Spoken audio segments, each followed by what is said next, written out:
the Metro, Maestro and Montego.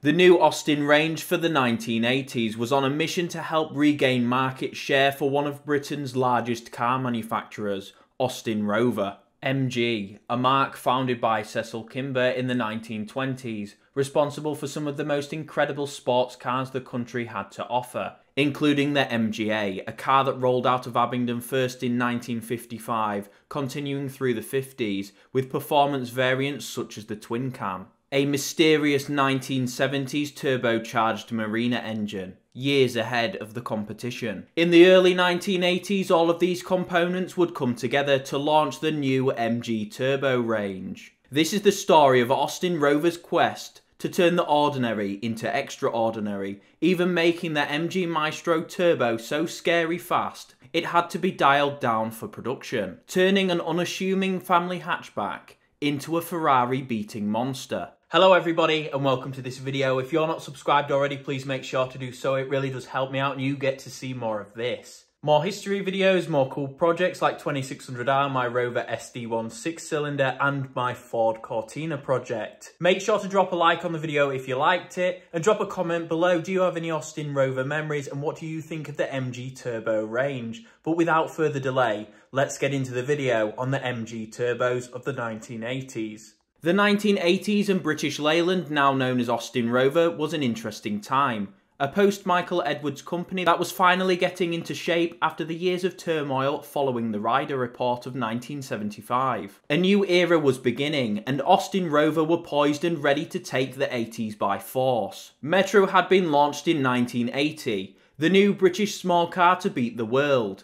LM10, the Maestro, had been given the attention it needed after taking 7 years to get to production. The Maestro was launched in 1983 as the Miracle Maestro. The Austin Montego LM11 was next. A Ford Sierra and Vauxhall Cavalier rival launched in 1984, based on the Austin Maestro, sharing 60% of the Maestro's body panels. The Austin Rover triptych of mass-market models was complete. Its first series of cars to make full use of computer-aided design and manufacture, a new advanced range for the 1980s. However, around the time of the Montego's launch, another car would appear, the Ford Escort RS Turbo, a car that would begin to dominate the field of hot hatches that was practically exploding in the mid-1980s. The MG, Montego, EFI and Maestro were left in the dust. The 115 brake horsepower naturally aspirated O series could not keep up with the new turbo cars of the mid-80s. The new RS Turbo was nearly a second faster. Turbocharging at the time was seeing wider adoption, proving the technology to be an efficient way to extract more power from a smaller displacement engine. A decade earlier though, in 1973, a team of engineers at British Leyland knew the turbo was the way of the future.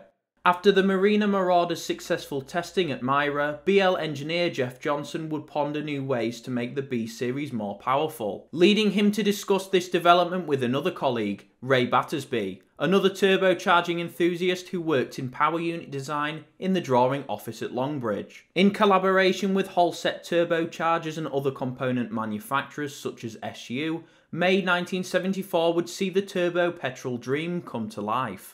Sadly, however, this was not the right time. It was during the Ryder Report years, and with Longbridge immersed in BL politics, the engine faded away into mystery. Years later, these experiments would pay dividends with the launch of the MG Maestro Turbo, an A-plus powered Metro designed in collaboration with Lotus Engineering, taking the MG Maestro from 50 brake horsepower in its standard form to 93 bhp, which at the time was a massive level of power from such a small displacement engine. The Turbo Metro wouldn't just be an A-series with a blower attached. The engine would be built and modified with practices used in competition engines, ported and polished cylinder heads and sodium-filled exhaust valves to prevent the valves from overheating, allowing the engine to operate at higher exhaust gas temperatures. Modifications wouldn't end there. New spoilers would be added, and 13-inch wheels to accommodate the new 4-pot calipers and vented discs. There was a problem, however: the gearbox.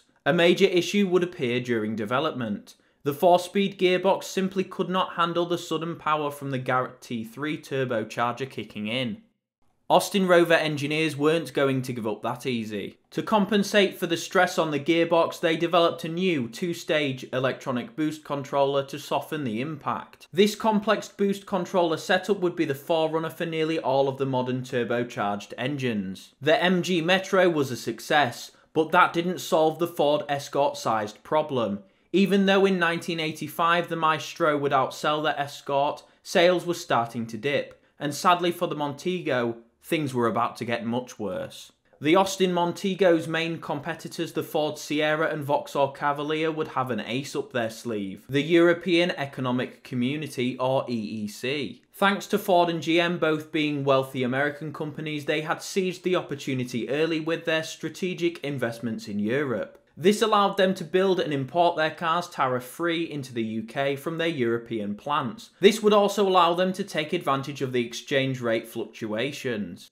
As a result, lower prices and deep discounts for buyers, including the fleet market, helping Ford and GM increase sales and market share. The Maestro would also fall victim to this practice, and now Austin Rover's mid-range was being undercut significantly by the sheer logistical might of Ford and GM. The Montego needed a saving grace. Its sales were the worst affected. This is when Austin Rover would go into overdrive. It simply could not afford not to respond. Ford's monstrous Escort RS Turbo was also contributing to their sales success, as a halo model topping the range, providing publicity and an aspirational model for buyers. Austin Rover had been continuing their experiments in the shadow of the Metro Turbo's success, with its other models, the Maestro and Montego. The Montego would be a collaboration, with Austin Rover working with Garrett AI Research and Gartrack, who at the time were also working with Audi on their Quattro. Austin Rover had assembled the best engineers both internally and externally to work on the new MG Turbo. In April 1985, the MG Montego Turbo turned Now We're Motoring into Now We're Really Motoring, becoming the fastest MG ever produced at the time. With the MG Turbo's new top speed of 126 miles per hour, 0 to 60 in 7.3 seconds, and an overall power output of 150 brake horsepower, the Cavalier SRI and current RS Turbo were done.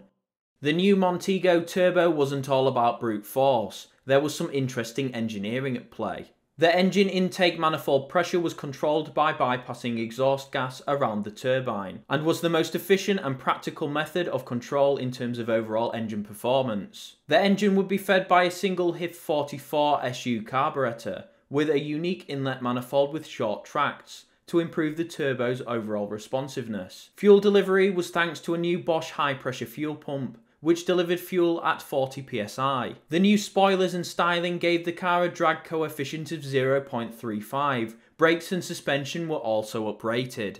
The new MG Montego was a halo car, and an affordable one at that, with the new car costing around £11,396 in 1987, which would be around £31,000 today.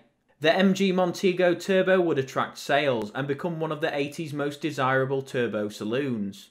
Around this time, Austin Rover would collaborate with TWR and Wooden Picket to produce styling packs for their range, including the Wooden Picket kit for the Montego and the TWR kit for the 800.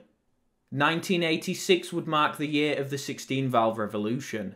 The 8-valve Montego in its standard form was more than up to the task, but the MG Maestro EFI with its 115 brake horsepower was being slaughtered in sales by Vauxhall's new Astra Mark II GTE 16-valve. With its new red-top engine, it would positively destroy the MG Maestro with its 150 brake horsepower.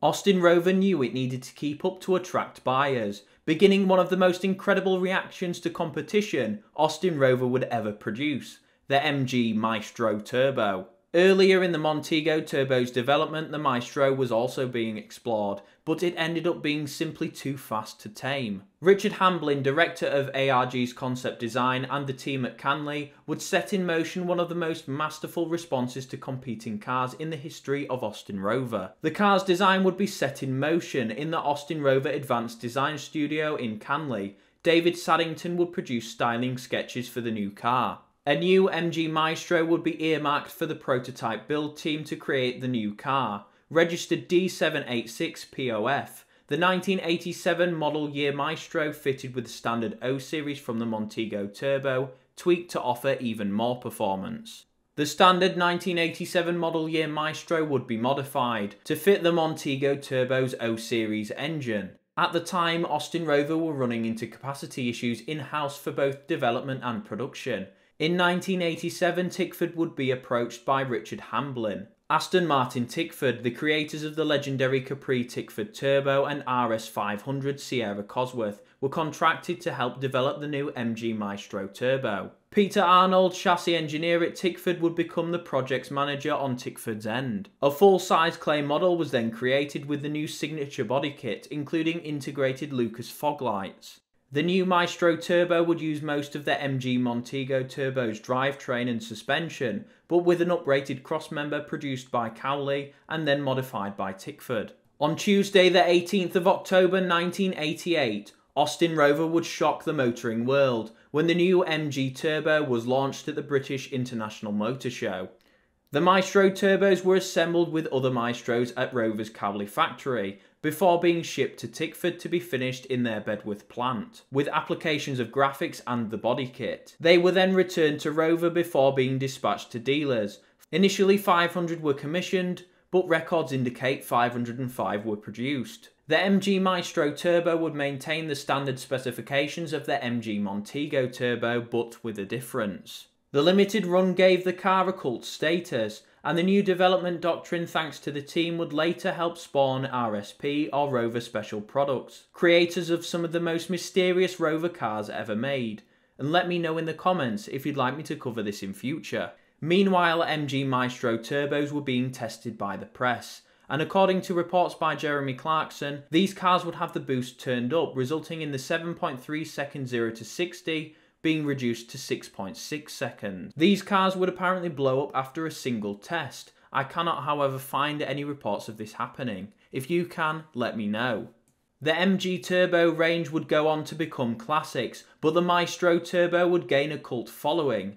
Sadly, with the other fast cars of the 80s and 90s, it would be one of the most stolen. Some MG Maestros in later life, thanks to their owners, would gain the T16 engine, the newer dual overhead cam T-Series produced by Rover Group, and fitted to the 220 Tomcat Turbo, 820 Vitesse and 620 Ti, taking the MG Maestro above the 200 brake horsepower threshold, cementing the car as one of the greatest hot hatch anomalies ever created.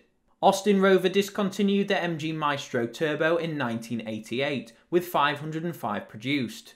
The Metro Turbo would be next, in 1990, with 21,968 built. The final of the MG Turbos to be axed would be the Montego Turbo. It would be discontinued in 1991, with 7,276 built. The story of the MG Turbos is one of Austin Rover's triumph, trading blows with the best of the best. These cars would be succeeded unofficially by the performance range for the 90s. The 220 BRM, 220 Tomcat Turbo Coupe, 620 Ti and 820 Vitesse Turbo. What is your opinion on the MG Turbo range and Austin Rover of the 80s? Let me know in the comments below. And do you have any MG Turbo memories? Thank you for watching, keep watching and remember to subscribe for more of this, and I'll see you in the next one.